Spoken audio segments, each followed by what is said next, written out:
ಇಕ್ಬಾಲ್ ಹುಸೇನ್ ಅವರು ಸ್ವಲ್ಪ ನೆನ್ನೆ ಚೆಸ್ಟ್ ಪೇನ್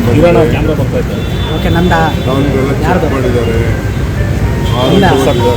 ಜಾಬ್ಲಿ ಯಾರು ಕೊಡ್ಕೋಬೇಕಾದಂಥ ಅವಶ್ಯಕತೆ ಇಲ್ಲ. ವೀಕೆಂಡ್ ಆದಮೇಲೆ ಇದಕ್ಕೆ ಫೋರ್ಟಿಸ್ ಆಸ್ಪತ್ರೆಗೆ ಹೋಗಿ ಫುಲ್ಲೆಲ್ಲ ಥರೋ ಚೆಕಪ್ ಮಾಡೋಕ್ಕೆ ಹೇಳಿದ್ವಿ. ಡಾಕ್ಟರ್ಸ್ ಮಾತಾಡಿದ್ವಿ, ಜವಳಿ ಅವ್ರ ಹತ್ರ ಮಾತಾಡಿದ್ವಿ.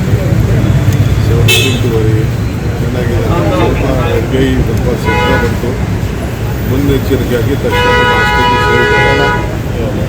Okay, no problem. ಯಾರು ಗಾಬರಿ ಪಡ್ಕೊಳ್ಳೋಂಥ ಅವಶ್ಯಕತೆ ಇಲ್ಲ. ಫೋಟೋಸ್ ಎಲ್ಲ ನಿಮಗೆ ರಿಲೀಸ್ ಆಗ್ತದೆ. ಸರ್ಜರಿ ಮಾಡಬೇಕು ಅಂತ ಡಾಕ್ಟರ್ ಹೇಳಿದ್ದಾರೆ ಸರ್. ಇಲ್ಲ, ಅವ್ರು ಏನಾಗಿ ಅವ್ನು ಒಳ್ಳೇದಕ್ಕೆ ಏನಾಗಬೇಕು ಎಲ್ಲ ಮಾಡ್ತಾರೆ. ಪುರಾಣ ಶನಿವಾರ ಮೇಲೆ ಹೋಗಿ ಹಾಸ್ಪಿಟ್ಲಿಗೆ ಹೋಗ್ತಾರೆ. ನಾನೇ ಮಾತಾಡಿದ್ದೀನಿ, ಡಾಕ್ಟರ್ಸ್ಗೆಲ್ಲ ಮಾತಾಡಿದ್ದೀನಿ ಸರ್. ಇನ್ನೊಂದು ಗ್ಯಾರಂಟಿ ಯೋಜನೆಯನ್ನು ಪಕ್ಷಗಳು ನಿಲ್ಲಿಸ್ತಾರೆ ಅಂತ ಪ್ರಚಾರ ಮಾಡ್ತಾರೆ. ವಿರೋಧ ಪಾರ್ಟಿಯವರು ಇರೋದೇ ಟೀಕೆ ಮಾಡೋಕ್ಕೆ.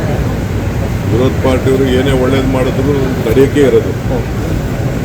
ಏನು ಒಳ್ಳೇದಕ್ಕೇನಿಲ್ಲ, ಅವರು ನನಗೆ ಗೊತ್ತಿದೆ. ಅದು ಅವ್ರ ಕೈಯಲ್ಲಿ ಮಾಡೋಕ್ಕಾಗದೆ ಹೋದ ಕೆಲಸಗಳನ್ನ ನಾವು ಮಾಡ್ತಾಯಿದ್ದೀವಿ. ಗ್ಯಾರಂಟಿನ ನಾವು ವಾಪಸ್ಸು ಯಾರು ಕರೆಕ್ಟು ಫೋಟೋಸು ಐಡೆಂಟಿಫಿಕೇಷನ್ ಬೇಕು. ಆಗ ಏನೋ ತರಾತುರಿಲಿ ಕೆಲವರೆಲ್ಲ ಯಾರ್ದೋ ಫೋನ್ ನಂಬರ್ ಕೊಟ್ಬಿಟ್ಟಿದ್ದಾರೆ, ಯಾರ್ದೋ ಅಕೌಂಟ್ಗೆ ದುಡ್ಡು ಹೋಗ್ತಾ ಇದೆ. ನಮಗೆ ನೇರವಾಗಿ ಕರೆಕ್ಟಾಗಿ ಅವ್ರ ಅಕೌಂಟ್ಗೆ ದುಡ್ಡು ಹೋಗ್ಬೇಕು.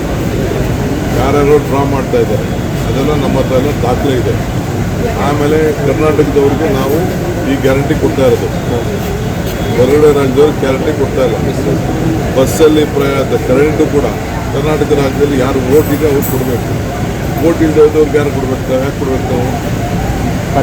ಹಾಂ, ಸೊ ನಾವು ಇಲ್ಲಿ ಯಾರಿದ್ದಾರೆ ಅವ್ರಿಗೆಲ್ಲ ಉಪಯೋಗ ಮಾಡಬೇಕು. ಈಗಾಗಲೇ ಕ್ಯಾಬಿನೆಟಲ್ಲಿ ಬಸ್ ಅವ್ರಿಗೆಲ್ಲ ಒಂದು ಐಡೆಂಟಿಫಿಕೇಷನ್ ಕಾರ್ಡ್ ಕೊಡಬೇಕು ಅಂತ ತೀರ್ಮಾನ ಮಾಡಿದ್ವಿ. ಹಿಂದೆನೇ ತೀರ್ಮಾನ ಮಾಡಿದ್ವಿ, 3 ತಿಂಗಳಿಂದ. ಆ ಪ್ರೊಸೀಜರು ನಡೀತಾ ಇದೆ. ಸೊ ಅದನ್ನು ಸ್ಟ್ರೀಮ್ ಲೈನ್ ಮಾಡ್ತೀವಿ ಅಷ್ಟೇ. ಯಾರಿಗೂ ಯಾವ ಕಾರಣಕ್ಕೂ ಗ್ಯಾರಂಟಿ ನಿಲ್ಲಿಸೋದಿಲ್ಲ.